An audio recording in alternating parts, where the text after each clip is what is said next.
The content of this podcast is intended to provide general information about Tarion and new home warranty coverage in Ontario. The content is accurate as of the date of the recording, but may later be affected by changes in legislation or policy. The content should not be used as legal advice. You are encouraged to consult with your lawyer if you are seeking legal advice related to buying a new home or about the warranty program. Please visit Tarion.com for the most current information about your new home warranty. This is SSN Story Studio Network.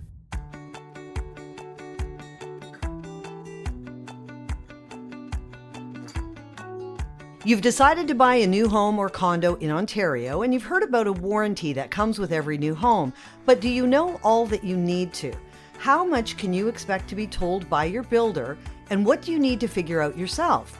Most people are familiar with the name Tarion, but not so familiar with exactly what Tarion does. Welcome to Unpacked, a Tarion podcast about the new home journey in Ontario. By law, all new homes built in Ontario are provided with a warranty by the builder. Tarion's role is to ensure that buyers and owners of new homes receive the coverage they are entitled to under their builder's warranty.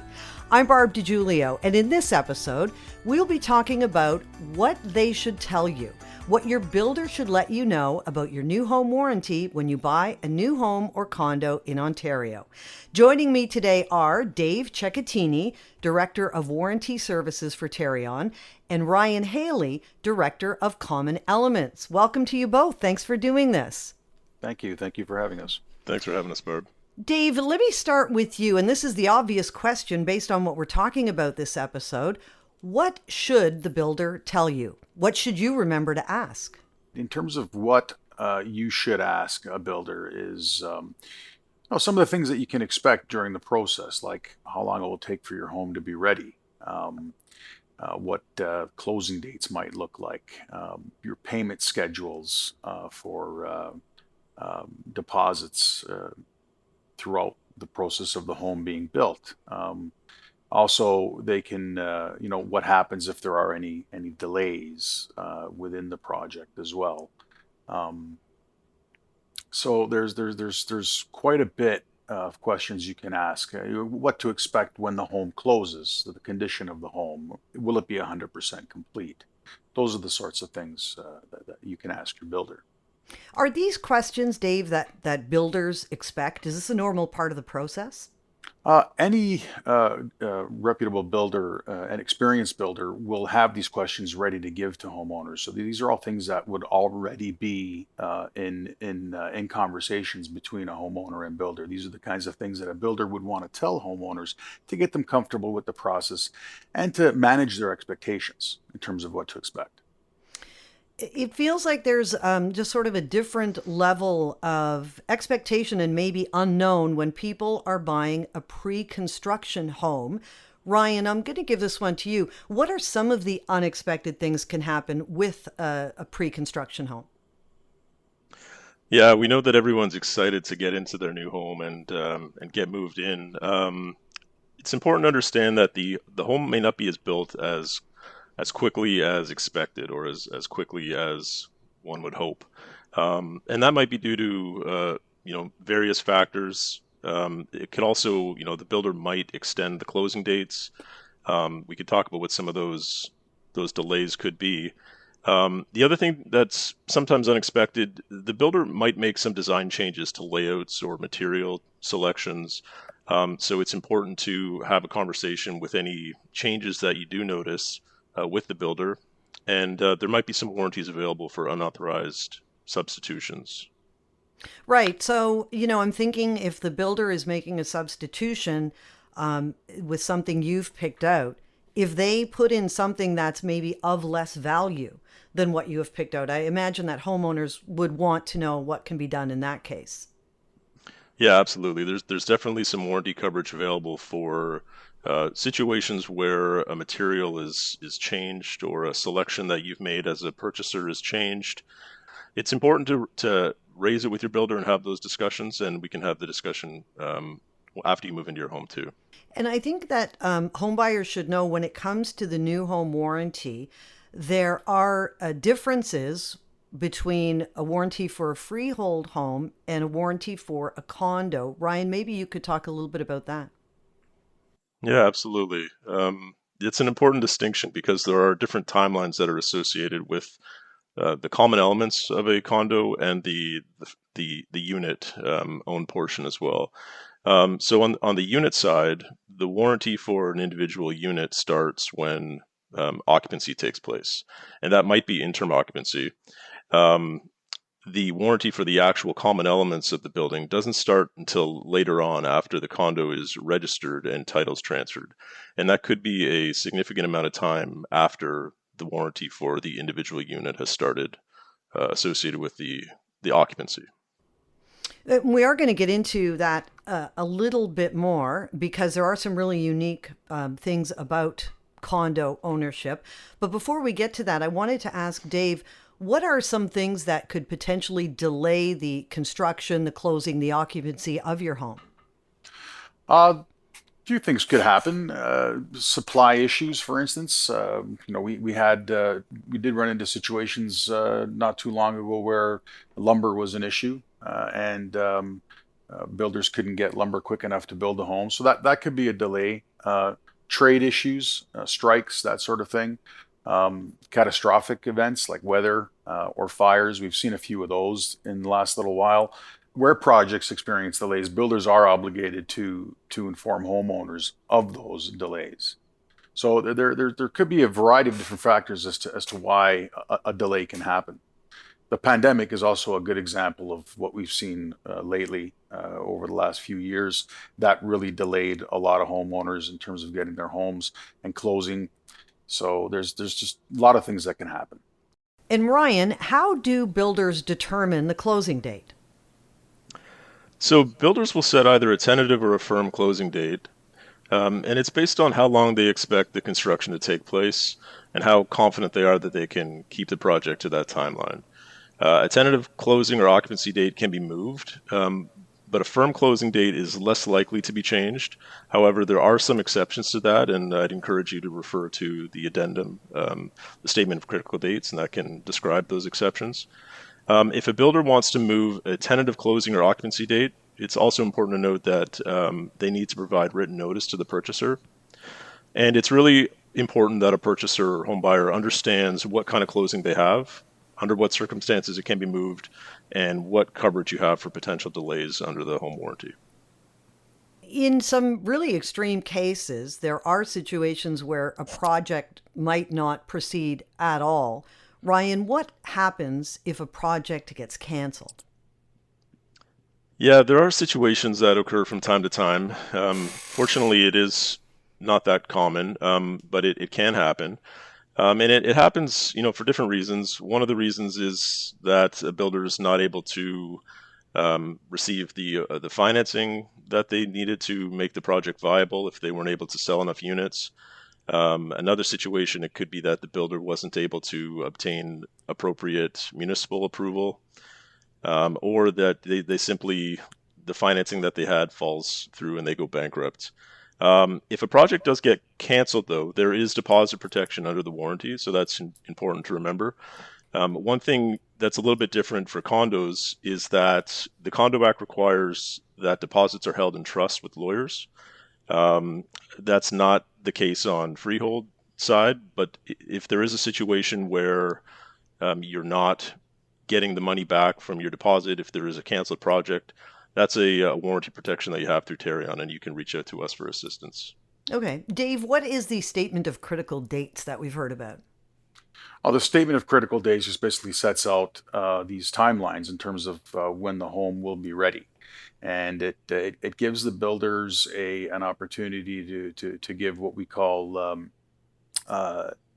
tentative dates that can be moved, and this more importantly, gives the purchaser an idea of when they can expect to move into their home or when they can expect to close on their home.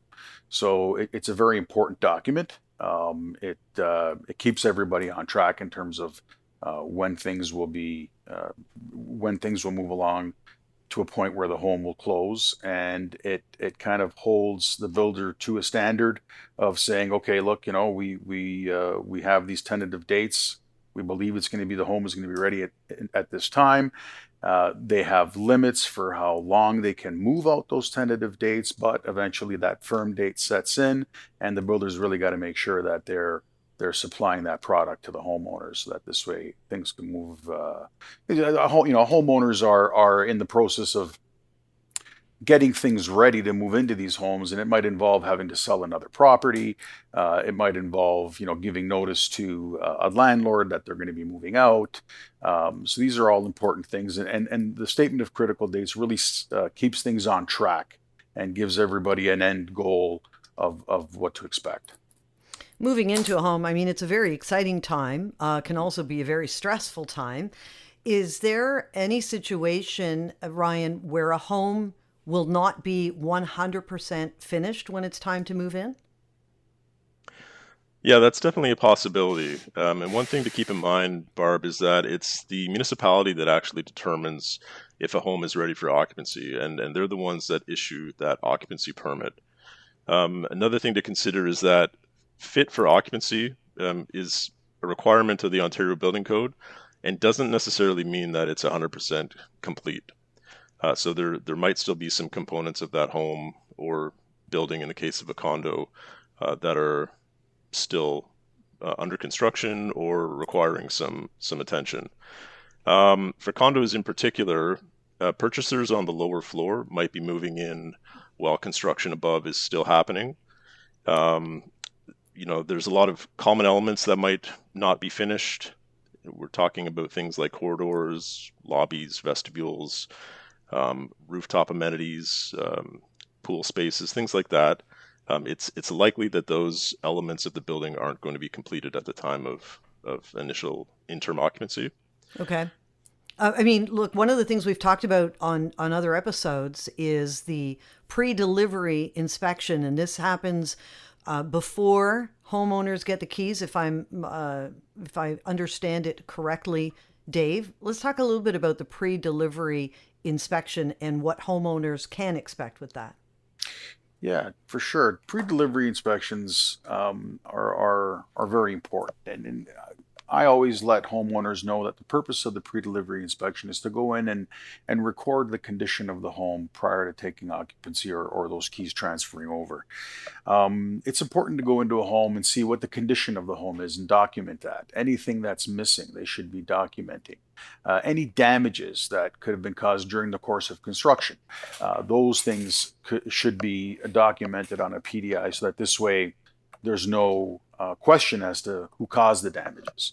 So the PDI is a very good document that captures a moment in time on what the condition of the home is. So it's we use it when homeowners and builders are in dispute in terms of damages. We do request to see a copy of that pre-delivery inspection report, and the hope is that that item is on there so that we can definitively say who is responsible for the damages and when they were caused. Ryan, I know your area is really around condos, and I want to talk about interim occupancy fee. Maybe you could tell me exactly what it is and how it works. Yeah, absolutely. So we talked about there being different timelines for the warranty when the warranty for your unit starts and when the warranty for the condo starts. So when you're asked to take possession and when your unit's ready for you to move in, you're going to go into typically an interim occupancy stage. And that's a stage that happens prior to the condominium itself being registered with the land registry office. So this is a situation where title hasn't yet been transferred, but you're living in this unit, and the builder's going to ask you to pay an interim occupancy fee on a monthly basis.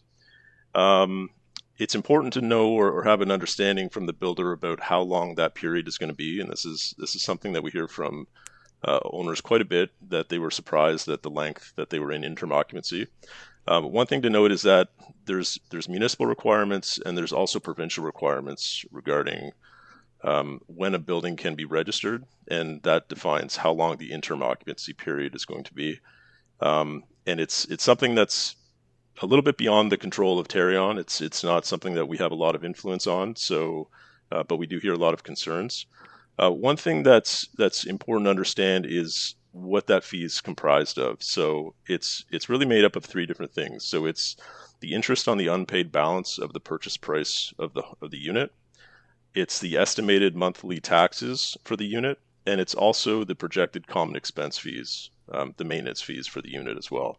So all of those things go together and form this interim occupancy fee.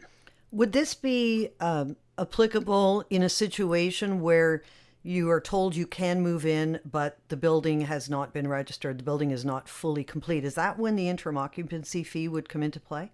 Yep, that's exactly the stage that occurs. And just so we're clear, is that in addition to your mortgage payments, or is that instead of mortgage payments? Yeah, that's in place of or instead of your mortgage payments. You can almost look at it as a bit of a rental contribution. At the time that you're paying these interim occupancy fees, you're not paying your mortgage fees as well. And do the interim occupancy fees go toward the mortgage, or is it a completely separate thing? It's a completely separate thing. Yeah, contributions to the interim occupancy fees do not count towards your mortgage payment. Dave, if I'm moving into a condo or a home before the rest of the project is finished, what can I expect as a homeowner? Well, if you're moving into a home, a freehold home, outside of a condo, some of the things you can expect are, you know, everybody. It's exciting moving into a home, and you're thinking that you're going to move into white picket fence and grass and driveways and all that kind of thing. But unfortunately, that's not the reality. The reality is that you're going to be moving into a home which, for the most part, we hope is completed on the inside. However, on the outside, we can almost guarantee that you're not going to have things like grading. You're not going to have things like brass. You're not going to have driveways. Streets may not be paved. Curbs may not be put in. So these are kind of, and it usually takes anywhere between 1 to 2 years for all that to get complete. So you're kind of like living in a construction zone. You've got other homes that the builder's building around you as well, depending on what stage they are at with the project. So you're moving into a construction zone more or less. And for a lot of homeowners, they're not expecting that. Like I said, they're expecting white picket fences and everything's all complete, but that's not the reality. The reality is you're moving into a construction zone.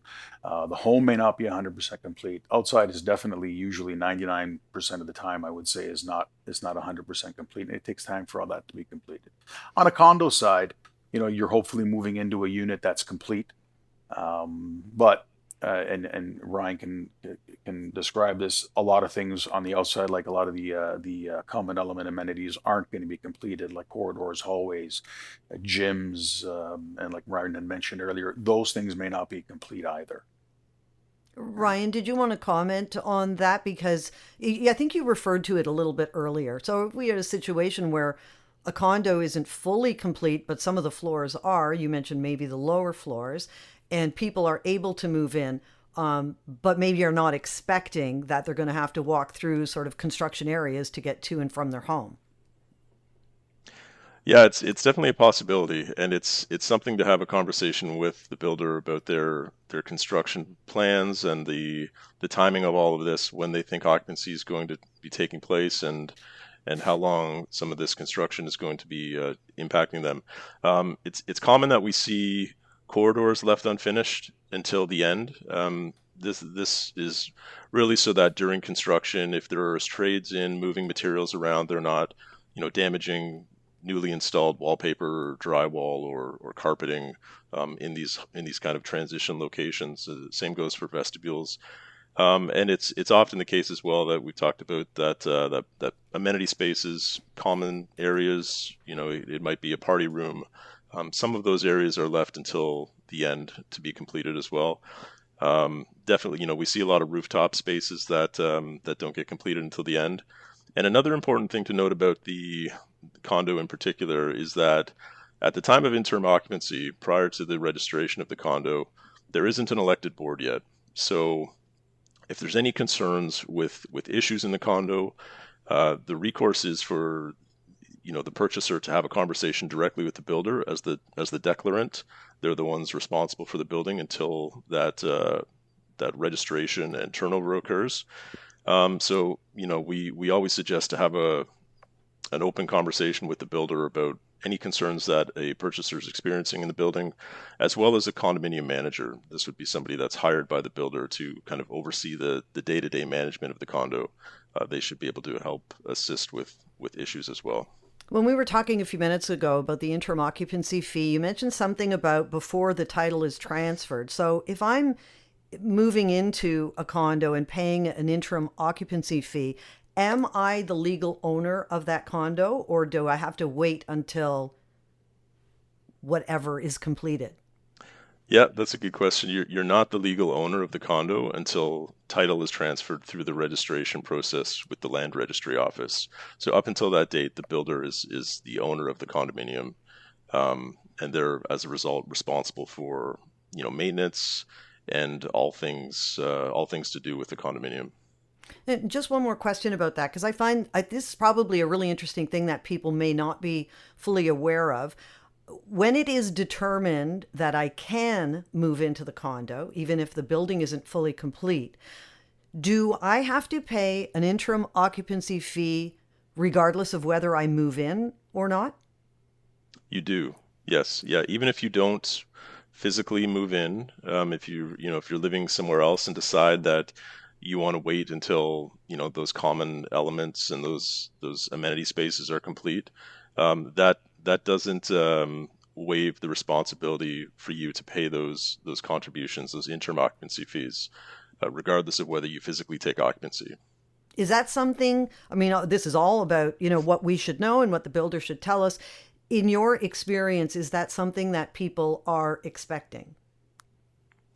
I think for the most part, people are moving in. I think the surprise that we see, like I mentioned, is how long that interim occupancy period can last, because it can be anywhere from a few weeks to really 2 years plus, and this all depends on the size of the building. One thing we haven't really talked about yet is super tall buildings, and these are buildings over a certain height, where there's some kind of special requirements with the municipality where you can actually have occupancy while the building is still under construction. So in situations like that, we'd be looking at an extremely long interim occupancy period. And these are important things for a purchaser to know and to have an idea going into a purchase. What are the timelines that they're expected to live there in interim occupancy, so that they can kind of plan their life around that.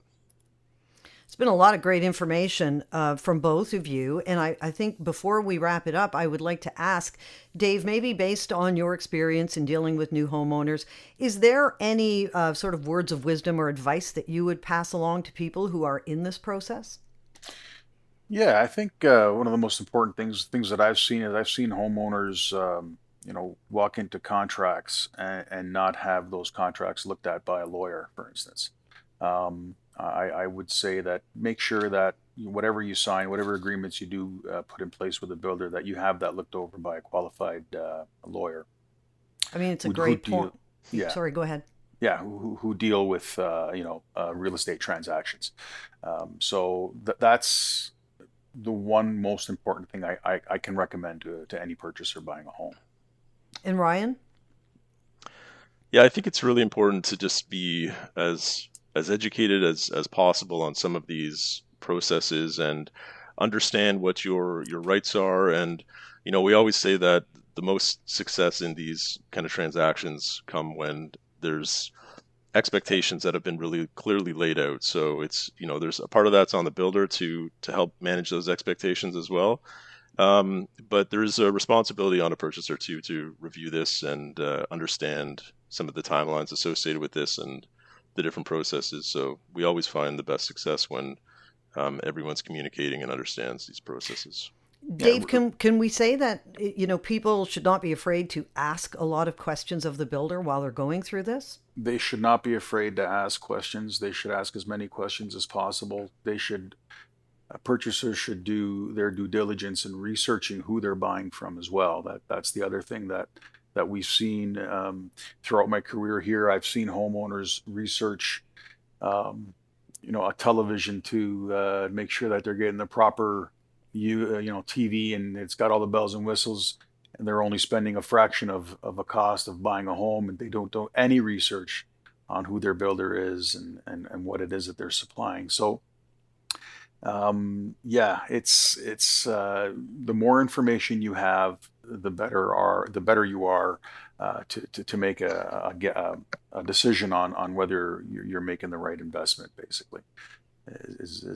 And we have a lot of information on our website. Terrion's website is full of info that you could use. We have YouTube videos on various different warranties and coverages and all those sorts of things. So the more information you have, the better it is. Yes, equipping new homeowners with the sort of information and the education as they go through the process. Dave Cecatini, Ryan Haley, thank you so much for this. It's been very interesting and informative. Thanks so much.